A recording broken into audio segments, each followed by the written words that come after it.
other host, just go to that link for the YouTube. All right. Awesome. So, hey, what's up, guys? Welcome back to another episode of the Virtual Millionaire Show. I'm your host, Michael McDonald, and I am joined today with a very special guest, Ray. What's going on, man? How you doing today? Hi, Michael. How are you doing? Good to see you. Likewise, man. Likewise. It was fun to meet you over in Tampa a couple weeks or last week and get to know a little bit more about your story. And so today you are going to inspire a lot of people, I believe. Just hearing your story was inspiring to me. And so for people who don't know who you are at this point, can you just fill them in a little bit about you and where you started and how you even found out about virtual wholesaling land or virtual flipping land? All right. So my name is Ray, and I came from China about 12 years ago, 11 years ago. So right after I came here, I became homeless for 3 months. So it's kind of frustrating to live in the car, right? And maybe you guys have experienced that, but it was very hard for me because it's not comfortable, right? So I started to flip things, and when I didn't have money, I just go to the free section on Craigslist. I start to flip things there, and I flip microwave, mattress, furniture, sofa, you name it, right? So I started to do that, and after a while, I started to do cars. I've tried to flip cars, and after that, because I was in Hawaii, I was like, what can I do to utilize my time in the morning? Because anytime before 10 a.m., nobody will come here and see my cars, right? So 10 a.m. from 6 to 10, I want to find a side hustle to do something. So there comes with the land. So I started to flip land about 5 years ago. All right, cool. So you were sitting there figuring out how to generate some money. And I think it's just, I want to stay on this for just a second in regards to you coming here and then being homeless for 3 months, because I can't even imagine going through something like that, right? So, Yeah. so what happened? How did you go from that to getting yourself out of that equation? Did the flips of the things on Craigslist, the cars, start to give you a little bit of extra income to be able to get out of that situation at that time? Yeah, absolutely. So I was making a couple thousand flipping those free stuff. And then I started to flip cars. That's another level, right? So by the time I stopped doing that, I make about 30 to 40,000 every single month. That's a profit flipping cars. Whoa. But then the land gave me even more. So I started to do land right now. Okay, hold on a second.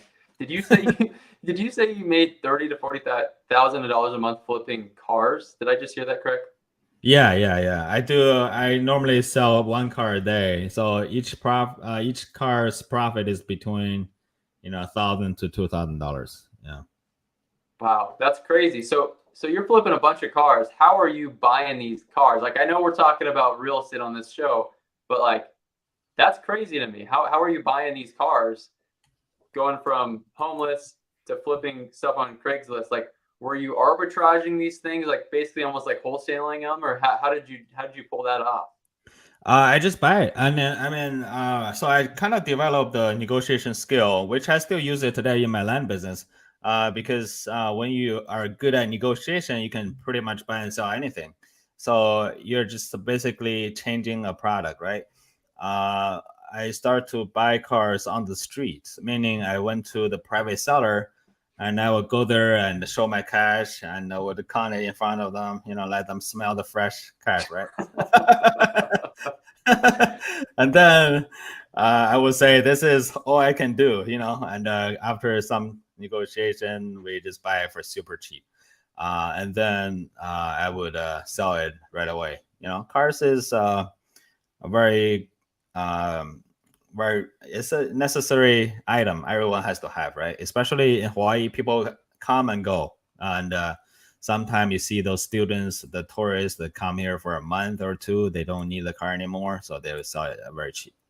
Got you. So you Yeah. were finding these cars, you were going there negotiating these great deals, and then you just turn around and flip it for what, $5,000 to $10,000 more to somebody else right away? Is that what you're? or Uh, what were your spreads on these deals? Obviously, not maybe not as that good much. as land, Yeah, right? yeah. Not that much. About 1,000, sometimes 2,000 more. Yeah, Okay. Okay. yeah. Cool. So, all right. Awesome, dude. So from there, you realize that maybe there's a little bit better spread in real estate, right? Whether that be houses, land, whatever. What made you decide to get into flipping land, and how did that transition take place? I heard what you said about a guy who we both know, that we know from the event.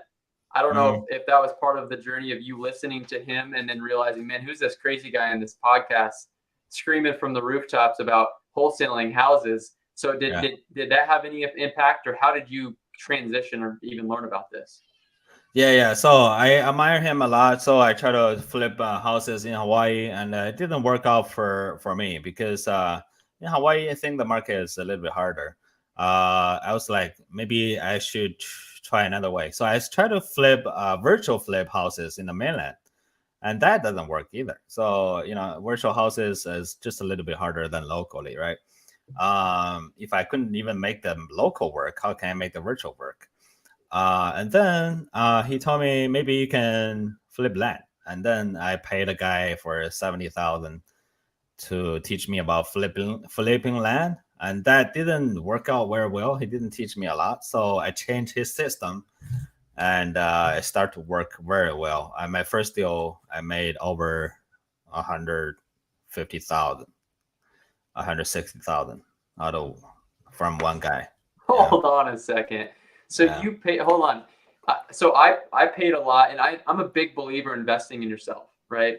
So you paid for mentorship. Did you say you paid $70,000? Yeah, 70.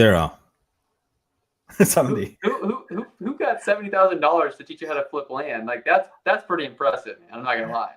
Yeah. So that was a wrong decision, but without him, I wouldn't even get started. So That's a good way to look at it, yeah, and I like that. So you figured out that what his system was teaching you got you enough information to be able to help you tweak it to really crack the code to now learning what you now teach others on how to do, which is yeah, flip land all over the country, right? yeah, absolutely. You can be anywhere and you can go anywhere and do this business, no problem. Amazing. All right.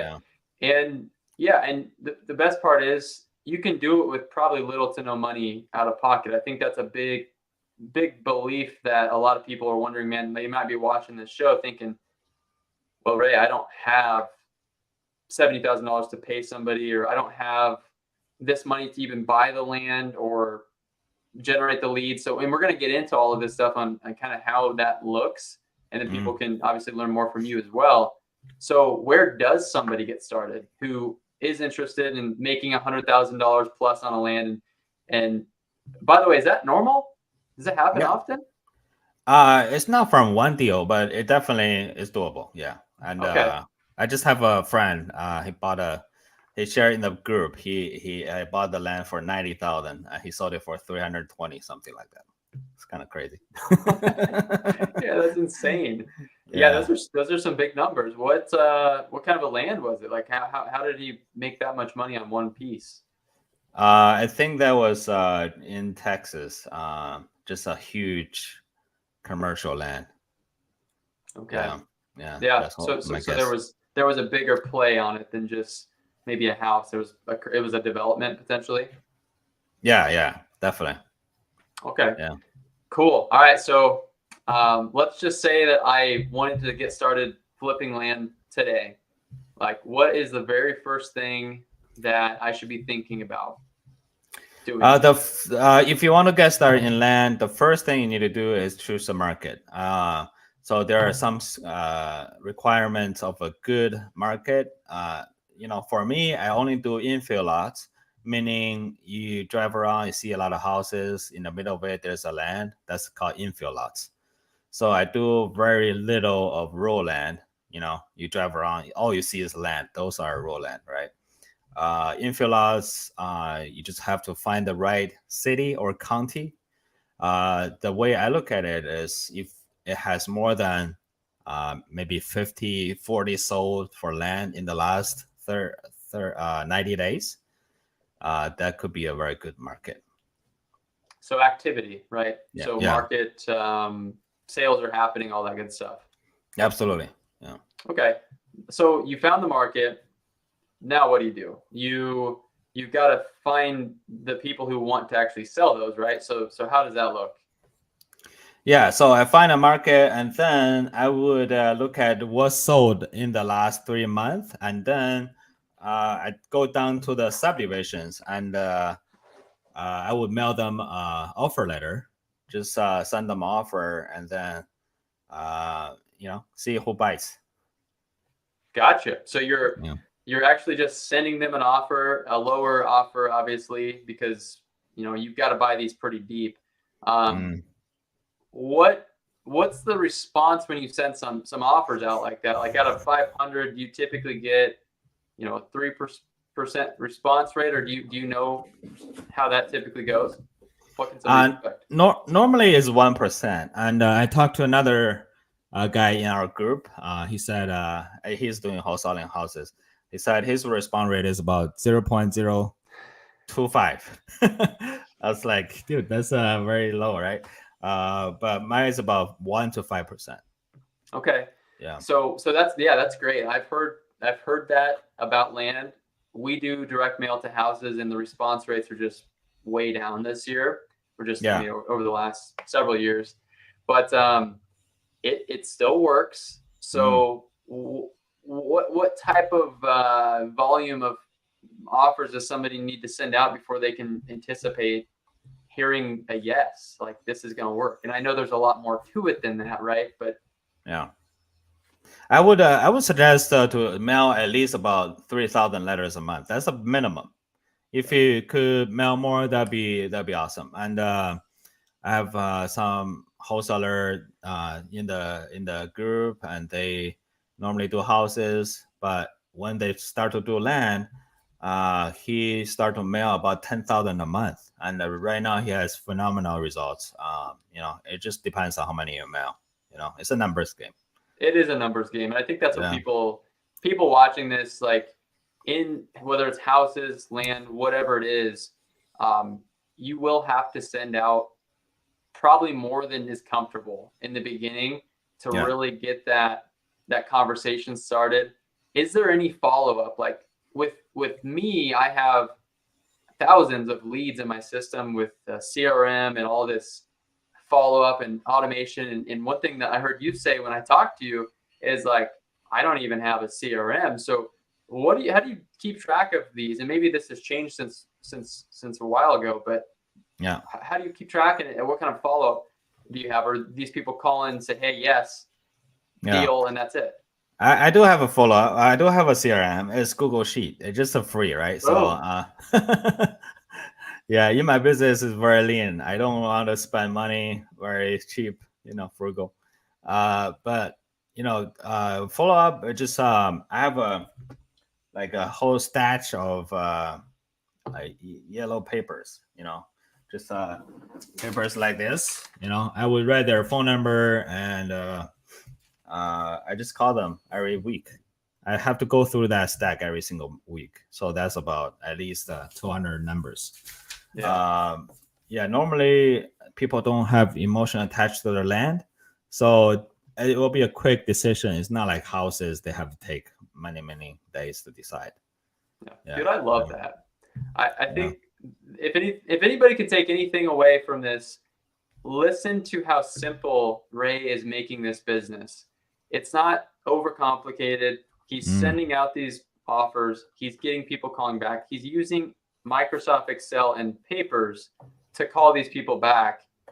It's so simple. I can't even, it's crazy. It's awesome. I love it. So just remember that. I think a lot of people, when they get started in, especially a real estate business, they think about having these business cards, creating the perfect logo, doing all these fancy things, all to find out that actually doesn't pay the bills.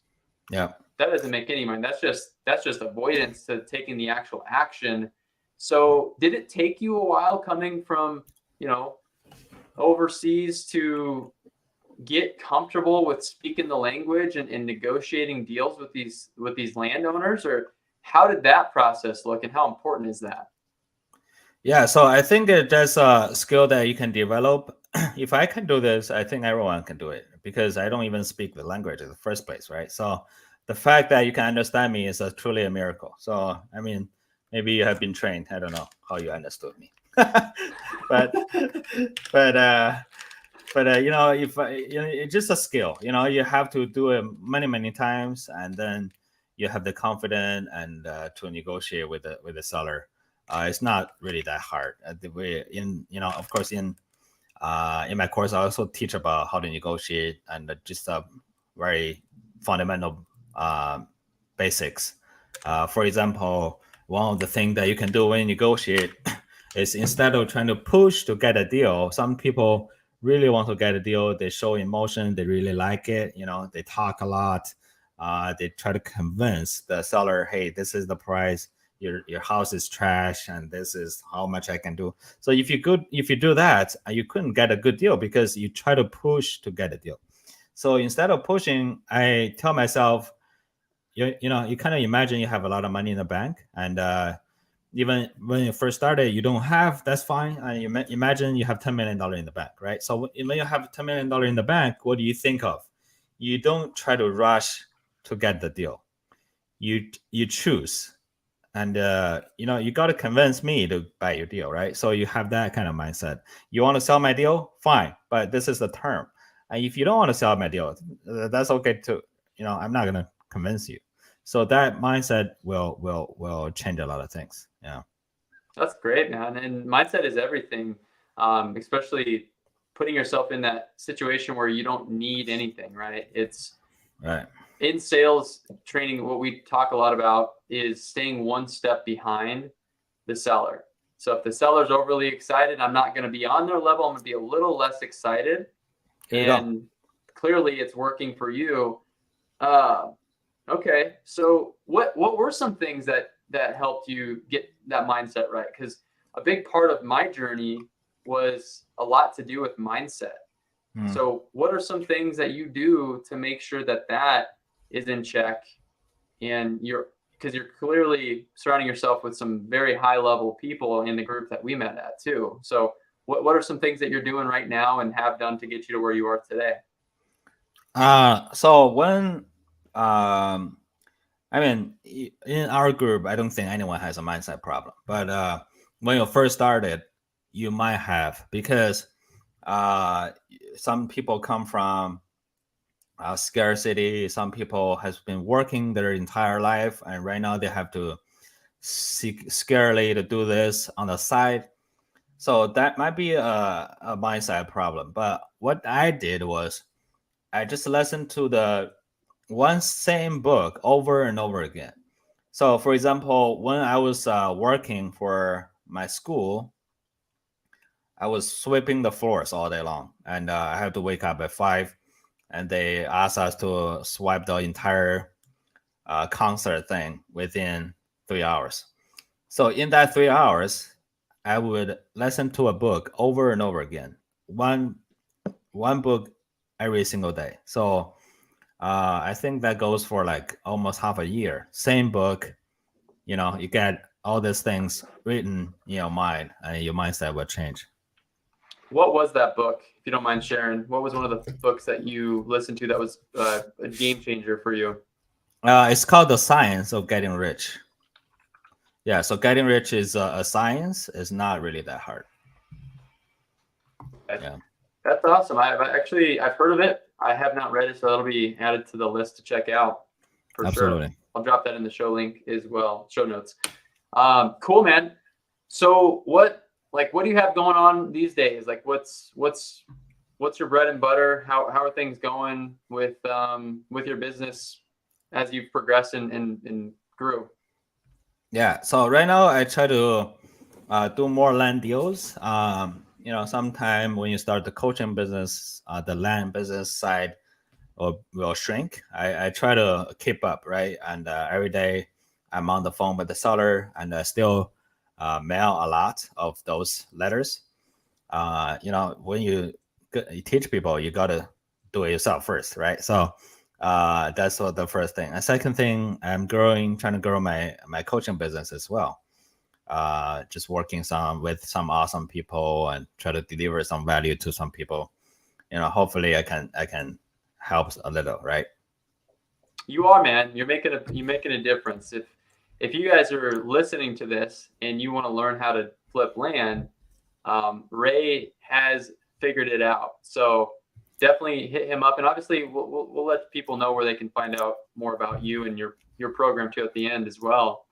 So how has that experience been with coaching and helping other people get started in this, if you don't mind sharing? I had a mentor in China. He told me this. He said, the best way to learn is to teach. So I didn't understand that. Not until I start to teach. So when you start to teach, you kind of reach down to deep in yourself and ask yourself, what can I really help the other person? So instead of thinking about all about yourself, you think about the other person. And actually, as a human being, we can do more to others than to ourselves. So that actually activated your potential to have a broader vision, right? So you can actually understand more, and actually became very clear right now about my online business since I started to teach. Sometimes I got confused before that, right? So right now I really know what to do, and I can spot right away if there's a problem. That's so good. Yeah. That's some wisdom right there. That's a gold nuggets for sure. Yeah, I think there's a lot to be said about giving. Number one, it's fulfilling. I help consult people. And I was just telling my wife this yesterday. One of the most fulfilling things that I do is when I get on the phone with somebody who hasn't done a deal, or maybe they're excited to, but maybe they're just missing this little piece that somebody like yourself or like me who's been there, done that, can help them with to get them over that hump. Because all you need is that one deal. Yeah. And it changes your life. How important was your first deal? Very important. Yeah. If you do the first one, I remember the first car I sold. I still remember that. So I was in college, and I was sweeping the floors every day, right? And working hard for them. And then I bought my first car. It was a Volvo. I bought it for $1,300. I sold the next day for $2,700. And then after I sold it, I put the cash in. I went straight to my boss' room. I said, today is the day I'm gone. And he said, okay, just go there and fill out the forms. I thought he would care more, right? So he doesn't even care, So when you work for someone else, that might be the case. You have done a lot of things, and your boss don't even care. So that's when I start to notice, when you want to change your life, first of all, you need to claim ownership with yourself. You need to tell everyone or yourself that from this day, I'm going to work for myself. Man, that is so powerful. It's a decision, right? Yeah. It sounds so easy, but that decision is everything. You drew the line in the sand. You said, I can do this, and I'm not going to just be another number and be treated like this anymore. So this is it. I'm gonna figure this out. Yeah, I just read a story, and it says the employee trying to get a raise, and he was so afraid, but he went to the boss room, and he said, I just need a raise. The boss rejected, and he said, I don't even have extra money for my kid's formula because he has a new baby, right? So why do you beg someone else who is not really related to you for your baby's formula? Right. So think about it for a second, I guess. So that really hit me, and I would do whatever I can to feed my baby. Yeah. Yeah, 100%. Do you have family yourself, like wife, kids, anything like that? Yeah, I have 3 kids. Okay, amazing, dude. I'll tell you what, that is a huge motivating factor for many people, including myself as well. Is when you have that more than just for you to provide for yourself. There's something that happens with that. Now, guys, if you're listening to this, now I'm not telling you to go out and have a bunch of kids, just just to get that motivation, right? But it does something, and you can find that within yourself. And so, if you're watching this, if you're like, man, I'm stuck, I don't know what it is, you haven't dug deep enough yet to figure out something that's going to make you so uncomfortable to just decide, draw that line in the sand. I believe in you. Ray believes in you. You can do it. And so just remember that. You've got to dig deep sometimes, and it hurts at first, right? Sometimes it hurts. Yeah. And so I'm sure your journey hasn't been all rainbows and unicorns, right? There's probably been some challenges. And so what would you say have been some of your struggles that you had to overcome? I mean, clearly, not having a home is a pretty big struggle, but what about along the journey? What were some roadblocks you ran into? I think the biggest roadblocks for me was I was very easily distracted. As entrepreneur, I think you could relate too, because there's always a new thing and always a new opportunity presented to you. You can see more. This other people just make more money than me in shorter time. What can I do about it, right? So, just think this opportunity always going on, and then it came to a moment that I finally decide I'm going to do this and I'm not going to change. So you can see in any niche, in no matter business where you're doing, there are always people making a ton of money in that small niche. And what you have to do is just choose one. You cannot get everything. You can get anything, but just not everything. That's powerful, man. I mean, it's so true. I remember when I first got started, I was crystal clear, and thank goodness I was. I'm like, I'm going to be the top wholesaler for houses. Like, I'm going to be the best, right? I decided that, but then what happens is you hear Joe McCall, you hear somebody else, like they're talking about lease options. This guy's talking about subject to and creative finance, and pretty soon you're like, I don't even know which direction to go. Right. But what happens is if you decided that land is for you, you went all in on it. That's why you're good at it. Yeah. I decided that wholesaling houses is what I'm going to be great at, and I went all in on it, and I'm good at it. As you grow, then you can open up more channels because you've got this streamlined, right? You've got this dialed in. And so sounds like that was key for you as well, as that was probably a struggle, right? Absolutely. Syndrome. Yeah, it is. Yeah. So if your focus is so divided up, and you couldn't get anything done, Yep. Yeah. Always spreading ourselves too thin, right? It's easy to do, but cool, man. Well, hey, I love these conversations, and I could talk all day about flipping land, real estate, but we do need to wrap this up here soon. So for people who, number one, want to learn more about you, well, where can they find you? And I'll drop the links here as well. And then we'll be thinking about some parting thoughts. So where can people learn more about you, Ray? I have Instagram or TikTok. I'm on TikTok live right now. So the tag is virtual flip land. So just one word, virtual flip land. And you can go to my Instagram or TikTok. All right. So go give Ray a follow on TikTok and Instagram. And then what parting words, last final thoughts do you have that you'd like to leave listeners with here? Absolutely. And I'm just going to tell a short story. I've told this a couple of times. I think it really inspired me. So there was a truck and a truck driver, and he actually delivered lumber, wood. And all of a sudden, this big truck caught on fire, and there's just a lot of wood on the truck, right? And then there's a lot of people looking at the truck. They try to put out the fire. So you see a guy got a bottle of water, and then he spilled on the fire, and he hoped that fire will be put out, right? But obviously that doesn't work. And then this guy tell himself, okay, this water thing doesn't work. And he gave up. And the fire keep going on and burn himself, right? So the story is when we do anything, that's your fire on the wood, right?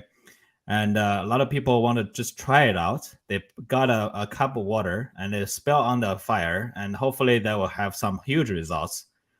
But they don't. And when they don't, they will be like, okay, whatever Ray teaches or whatever Michael teaches is not going to work. This system is not working. It's not the system not working. It's they are not working enough times to get it to work. And just like the board you have in the back, get 1% better every day. And you just have to keep going, and keep going no matter what happens. Keep going if there's any audience showed up, right? So if you are in the coaching business, when you first start coaching, I can guarantee you nobody will listen to you. I remember my first webinar I did. I was on there. Hopefully someone will come, right? Nobody showed up. I start to teach myself. I start to teach just to get the practice. So, you just have to keep going until someone show up. That's an amazing message, and it is so true. Wow, it is so true.